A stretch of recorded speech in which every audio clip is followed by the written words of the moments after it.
ఒకరికి నీతులు చెప్పే ముందు ఆ నీతులు మనం పాటిస్తున్నామా లేదా అనేది ఆత్మ విమర్శ చేసుకోవాలి. అంతేగాని ఇతరుల మీద వేలు ఎత్తి చూపించడం మంచిది కాదు. నాయకుడు పాటిస్తే మిగతా వారు దాన్ని అనుసరిస్తారు.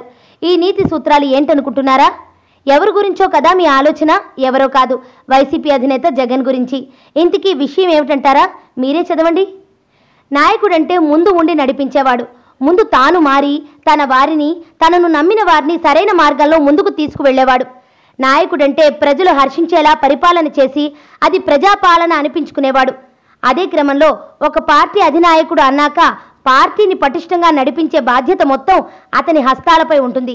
పార్టీలో ఉన్న బలాలు బలహీనతలపై అధినాయకుడు కన్ను ఎప్పుడూ ఉంటుంది.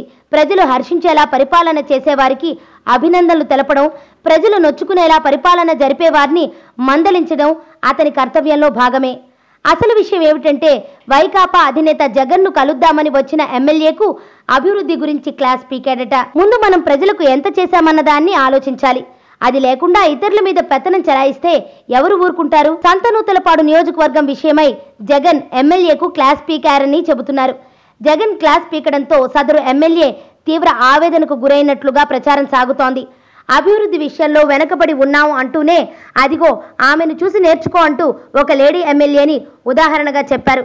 నియోజకవర్గంలో ఎమ్మెల్యే పనితీరు బాగా లేదని ఆగ్రహం వ్యక్తం చేశారని తెలుస్తోంది.